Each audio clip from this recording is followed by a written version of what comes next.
You just decided to start lifting. Congratulations, you now have access to 400 conflicting opinions, a supplement aisle that looks like a pharmacy, a cousin who swears by a program he found in 2014, and 11 YouTube videos telling you 11 different right ways to hold a dumbbell. Somewhere in that mess is the truth, and it's a lot simpler than any of them are making it sound. Let me fix that. Here's what nobody tells beginners. You don't need most of that. Not the fancy split, not the pre-workout that tastes like battery acid, not the influencer program with your name typed into a spreadsheet. You need a handful of things, done consistently, for longer than a week. That's it. Everything else is noise designed to sell you something. Myth number 1, you do not need to train every single day. More is not automatically better. Your muscles don't grow in the gym, they grow afterward, while you're asleep, recovering from the damage you just did. Train too often with no recovery, and you're just accumulating fatigue, not progress. Myth number 2, you do not need 8 different exercises for one muscle to see it grow. You need a handful of compound lifts, done well, repeated, and gradually made harder over time. That's the entire game.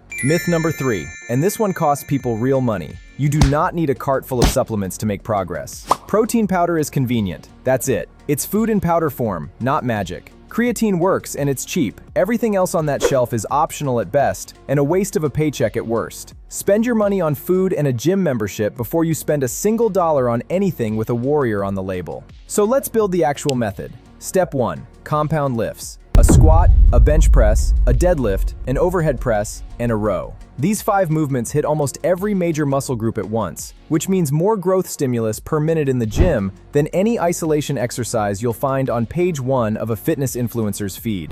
3 to 4 sessions a week is plenty for a beginner. Full body, or an upper-lower split, doesn't matter much this early. What matters is showing up and doing the lifts. For rep ranges, stop overthinking it. Somewhere between 6 and 12 reps per set, 2 to 4 sets per exercise, covers almost everyone starting out. And warm up. Not a 20-minute ritual, just a couple of light sets before you load the bar. So your first working set isn't also your first rep of the day at that weight. If you don't know the exact form for a lift, that's fine. That's what week 1 is for. Start light, film yourself from the side, compare it to a reputable source, and adjust. Nobody nails a deadlift on day 1, and nobody in that gym is watching closely enough to care that you didn't either. 2. Progressive overload.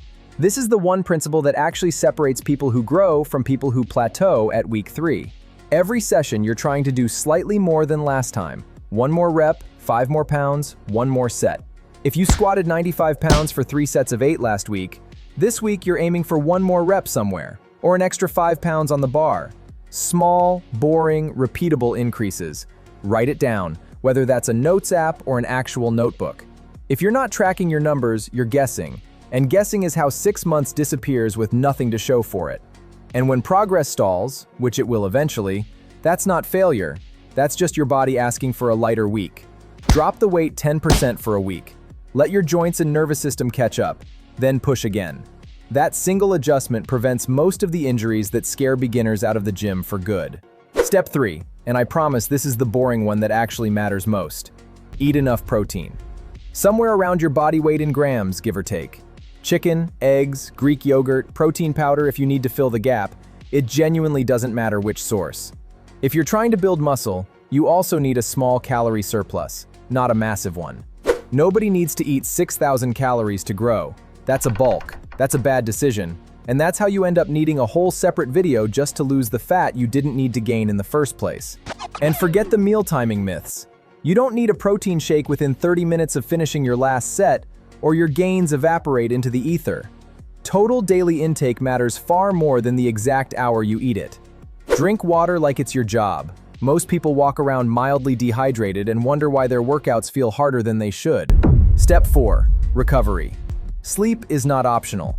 It's when the actual muscle building happens.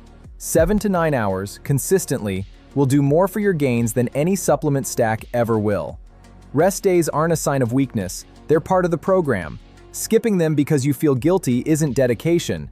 It's just poor programming with extra steps. Stress and alcohol both quietly sabotage recovery too. You don't need to become a monk, but a body running on 4 hours of sleep and a hangover isn't going to repair itself efficiently no matter how good your program looks on paper. Step 5, and this is the one that actually determines whether any of the first 4 steps matter. consistency over perfection. You do not need the perfect program. You need a decent program that you actually follow for 6 months straight. Program hopping every 3 weeks because you saw a better routine on your feed is the single biggest reason beginners spin their wheels for a year and look exactly the same in every photo. And set your expectations correctly. Real, visible change takes 8 to 12 weeks minimum, not 8 to 12 days. The people who look transformed in a year are the ones who showed up in month 1 looking exactly like you do right now, and just didn't quit when nothing seemed to be happening yet. If you want it laid out even simpler, Monday, full body, squat, bench, row. Wednesday, full body, deadlift, overhead press, pull-ups or lat pull-down. Friday, repeat Monday with slightly heavier weight or 1 more rep.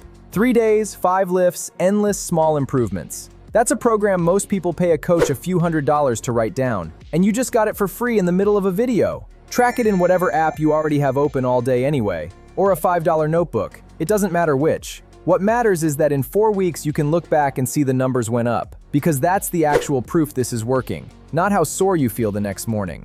Now let's kill the excuses before you type them in the comments. No time?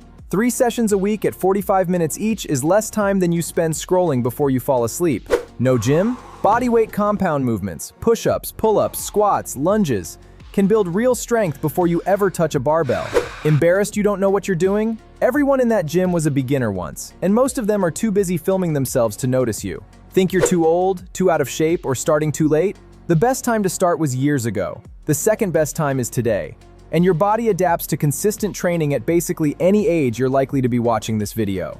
Worried about getting hurt? Bad form under too much weight too soon is the real risk, not lifting itself. Which is exactly why step 1 and step 2 exist. Start light, add slowly, and let your joints catch up to your ambition. Stack those 5 steps, ignore the noise, and give it real time.